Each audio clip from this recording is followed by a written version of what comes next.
En principio te tengo que decir que sí existe la negociación colectiva para el sector docente y está ratificada por la ley 26075, que en su artículo 10 la estructuró perfectamente en la ley de financiamiento educativo, y además tiene un decreto reglamentario que es el 457/2007, que es el que regula el funcionamiento de la misma. Te paso a detallar cuáles son los componentes de la comisión negociadora de ¿Quiénes son las partes? Las partes son el Estado Nacional, a través de su Ministerio de Educación Nacional, en este caso representado por el ministro Esteban Bullrich, el Consejo Federal de Educación, donde participan todas las provincias con sus respectivos ministros de educación, y las organizaciones sindicales con personalidad gremial más representativas tanto de la educación pública de gestión pública como de la educación pública de gestión privada.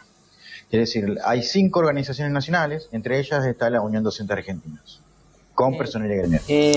¿Por qué el ministro de la provincia de Buenos Aires, claramente un mandadero de lo que pretende el ministro de Educación Nacional, llega a decir que la paritaria nacional no existe, pero a continuación dice es un convenio marco? Bueno, en sí mismo, en su misma expresión se está contradiciendo. Digamos, la negociación colectiva es un mecanismo que tienen el sector del trabajo para regular las condiciones laborales y más específicamente el salario. En este caso estamos hablando de empleo público en todo el país. Si él dice que hay un convenio marco, entonces hay negociación colectiva. Pero tal es así que existe que este mismo gobierno, el año pasado... Claro, es un convenio para convenir. Claro, este mismo gobierno el año pasado homologó el convenio que se realizó en febrero del año 2016. Si bien la existencia, digamos. Sí, claro, no puede ya con sus propios actos, pero no solamente eso, sino que fue una mera cuestión formal, porque de los 10 puntos que se acordaron en la negociación colectiva del sector docente del año 2016, 8 fueron incumplidos por el gobierno nacional.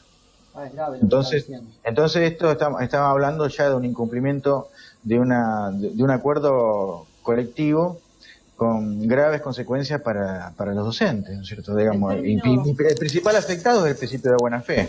En términos sindicales, ¿por qué el ministerio, diciendo que no tienen escuelas, es como que se desentiende su responsabilidad mayor y dice que se hagan cargo las provincias? Eso en términos del derecho laboral, en el marco de esta paritaria que usted dice que existe, ¿por qué dicen eso? Digamos, ¿con qué lo sostienen argumentalmente, digamos? No tiene soporte argumentativo semejante juicio. El Ministerio de Educación Nacional tiene reguladas sus misiones y funciones, tanto en su orgánica, que en la Ley Orgánica de Ministerios, con misiones y funciones que la propia Ley de Ministerios plantea, y también tiene su soporte en la Ley de Educación Nacional. El Ministerio de Educación Nacional viene a ser una parte indisoluble e importante de la educación en la Argentina, porque es el que dicta las políticas públicas de educación que se tienen que llevar adelante durante la gestión de este gobierno. Está diciendo el principal responsable de la educación argentina. Exactamente, el principal responsable. Las políticas públicas de educación se dictan desde el Ministerio de Educación Nacional. Y hablando ya estrictamente de salario, el salario de los docentes en la Argentina se estructura en forma compleja, fruto de la transferencia de los servicios educativos. Para no abundar en cuestiones técnicas para la televisión, en la década del 90 se produjo la transferencia de los servicios educativos, sobre todo las escuelas medias y técnicas, sin recursos a la provincia, ocasionando una seria crisis que todavía se sigue pagando.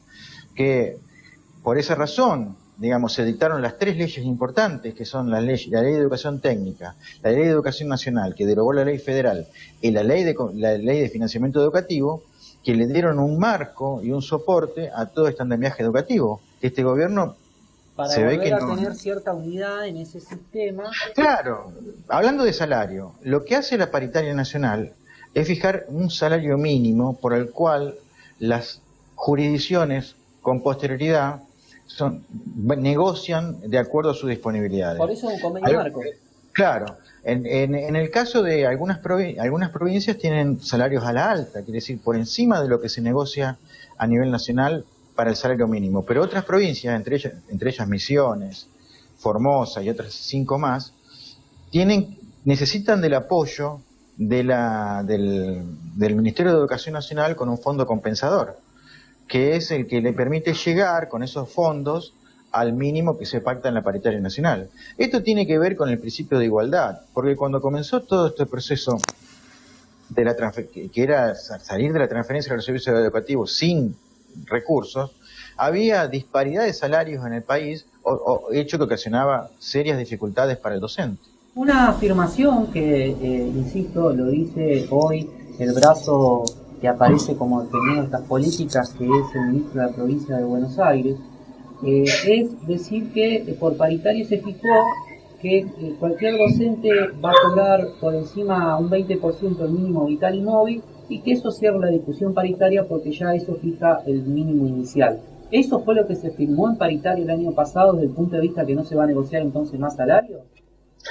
Que se haya firmado esa cláusula, que es una cláusula más de los convenios colectivos que se pueden firmar, que es una cláusula más que es progresiva, llamémosla, no implica que no se tenga que abrir la negociación colectiva para tratar temas salariales. Justamente, el principio de progresividad con soporte constitucional y convencional por los tratados de la OIT, que están ratificados por Argentina, que son el convenio principalmente 87, el convenio 98 de negociación colectiva, el convenio 151 de la administración pública y el convenio 154 de la promoción de la negociación colectiva, me están dando la razón cuando te digo que hay una progresividad y que la negociación colectiva justamente es la que tiene que primar. Esto independientemente del soporte constitucional que tiene la negociación colectiva, que está en el 14 bis.